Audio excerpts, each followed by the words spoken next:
नमस्कार दोस्तों, चलिए आज बात करेंगे इस वीडियो में झारखंड प्रोटेस्ट को लेकर। तो बहुत दिनों से चल रहा है। हाल ही फिलहाल में जो जंतर मंतर पे जो दिल्ली में जो प्रोटेस्ट हुआ था, उसी को मद्देनजर रखते हुए झारखंड के लोगों ने भी वहां के पेपर लीक को देखते हुए वहां के सरकार के खिलाफ प्रदर्शन कर रहे हैं। दोस्तों वही बात करते हैं, एक कमरा, जलती हुई लाइटें, वही किताबों का ढेर, ताकि उनका सपनों का जो सवेरा है, एक उम्मीद की शायद उनकी ज़िंदगी बदल दे। दोस्तों लेकिन उम्मीद वही है, लेकिन सुबह होते ही वही पेपर टेलीग्राम के पीडीएफ के तौर पे वायरल होते ही पूरे मार्केट में बिक जाती है। यह कहानी सिर्फ झारखंड पेपर लीक या हालिया पेपर लीक का नहीं है, यह पूरे भारत की मामला है। कहानी उन पूरे सिस्टम की है जो देश के युवाओं के साथ, उनके भविष्य के साथ खिलवाड़ कर रही है, जो देश के युवाओं के भविष्य पर हर साल एक नया सवाल या निशानियां पैदा करती है। चलिए बात करते हैं झारखंड पेपर लीक के बारे में।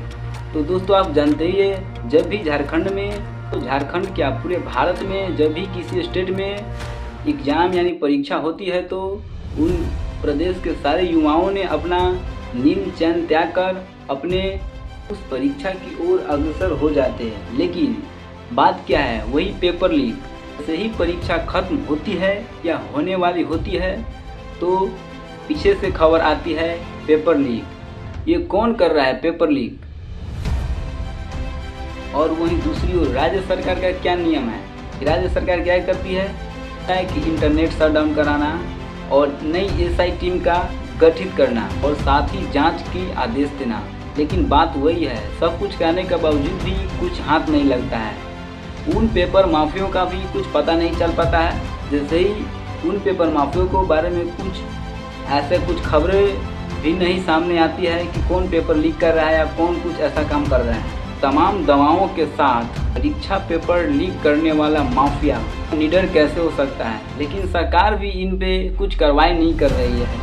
तो दोस्तों झारखंड का जो प्रोटेस्ट चल रहा है वो की दर्दनीय एवं देखने लायक नहीं है, लेकिन क्या करें, वहाँ के स्टूडेंट अपने हक के लिए, अपने हक की लड़ाई के लिए वो लड़ रहे हैं। लेकिन बात वही है, जो आप ये तस्वीर देख रहे हैं, इस तस्वीर को आप देखिए, लेकिन ये सिर्फ झारखंड तक ही सीमित नहीं है। साथ ही झारखंड, राजस्थान, आपका यूपी, बिहार तक ये पूरा मामला चल रहा है। आपने हाल ही में देखा होगा कि बिहार में जो 7वीं बीपीएससी का टेस्ट चल रहा था, उनको री एग्जाम कराने का, उसको लेकर बिहार में कितना प्रदर्शन हुआ है, जो आप देख ही सकते हैं।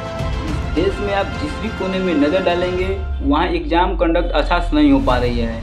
चाहे आप महाराष्ट्र को देख लीजिए, उत्तर भारत का आप अधिकांश स्टेट ऐसा है जिसमें पेपर लीक का हालिया सवाल खड़ा उठता है। ऐसे में हमारे देश की जो मीडिया है वो क्या कर रही है? वो कुछ नहीं कर रही है, अपना टीआरपी लेने के लिए एक दूसरे से लड़वा रही है और जो प्रोटेस्ट हो रहे हैं उनको कवर नहीं कर रही है। साथ ही मीडिया जो है, गोदी मीडिया, वो तो आप लोग जानते ही है कि गोदी मीडिया जो बिक चुकी है।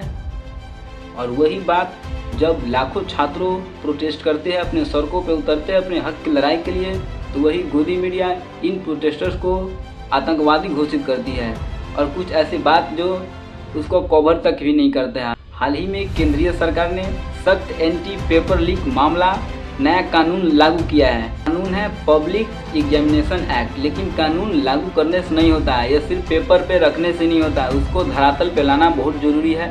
जब तक इस देश की जांच एजेंसियां इस पूरे जांच की तक नहीं पहुंचेगी, तब तक ये पेपर लीक का सवाल है वो उठता ही रहेगा। तब तक यह कानून सिर्फ कागजी हथियार बनकर रहेगी, जब तक इसको धरातल पे लागू नहीं किया जाएगा।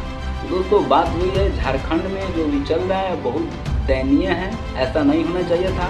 मैं भी एक स्टूडेंट हूँ, तो बात वही है कि हमारे शिक्षा प्रणाली में सारी नौकरी एक सिर्फ नौकरी नहीं है, बल्कि ये सामाजिक सुरक्षा और सुरक्षा की एक आर्थिक चाबी बन चुकी है। सालों साल का कोचिंग फीस, किराए के मकान में अपना परिवारों की उम्मीदों का बोझ हुए पेपर के साथ ये सभी आशाएं टूटती हैं, तो आदमी बिखर जाता है। इसके साथ एक परीक्षा ही रद्द नहीं होती, बल्कि उनकी सारी उम्मीदें वहीं, और साथ ही पूरे परिवार का हौसला भी टूट जाता है। नौकरियों को सीमित अवसर और भर्ती प्रक्रिया, सालों की देरी में इसने और गंभीर संकट को पैदा कर दिया है। दोस्तों बात वही है कि अब समय आ गया है कि देश में जो भी परीक्षाएं हो रही है, उसको सभी परीक्षाओं को आधुनिकीकरण किया जाए, डिजिटलाइजेशन किया जाए, सभी को वेलफेयर तरीके से कंडक्ट कराया जाए सबसे बड़ी बात यह है कि जो भी एग्ज़ाम कंडक्ट कराया जा रहा है उनका एक अच्छा सा कैलेंडर जारी किया जाए ताकि विद्यार्थी अपने अनुसार उस कैलेंडर के अनुसार अपनी तैयारी को जारी कर सके। बात यही है कि दोस्तों हमारे देश में जानते ही है, जैसे यूपी बिहार हो गया, एग्ज़ाम का डेट आने से लेकर और रिजल्ट होने तक सालों साल लग जाता है। जैसे बिहार एसएससी का है, उसका आप देखते ही है कि लमसम 2023 में ही उसका वैकेंसी आया था, सब कुछ हो गया है, लेकिन फिर भी एग्ज़ाम कंडक्ट नहीं कराया जा रहा है। ये सरकार की नाकामियों को दर्शाता है। दोस्तों बात वही है कि जब देश आगे नहीं बढ़ता है, जब उनकी इमारतें ऊंची होती है, दोस्तों देश जब आगे बढ़ता है, उसका जो युवा है, युवा शक्ति है, वो आगे बढ़े बिना किसी भय भ्रष्टाचार के वे अपनी पथ की ओर। अब देखना यह है कि क्या यह तंत्र इन युवाओं को चीख की पुकार को सुनेगा या फिर सरकार वैसे ही मौन व्रत करे रहे। क्या ये फाइलें जो हैं लीक फाइल में बदल कर रह जाएंगी। दोस्तों ये बात बहुत गंभीर है। वीडियो पसंद आई तो चैनल को सब्सक्राइब जरूर कर दीजिएगा। मिलते हैं किसी नेक्स्ट टॉपिक में, तब तक के लिए जय हिंद। और मैं बहुत दिनों बाद चैनल पे आ रहा हूँ, लगभग 3 महीना हो गया है, इसके लिए माफ़ी चाहता हूँ। देखते रहिए सोशल क्वेरी। जय हिंद।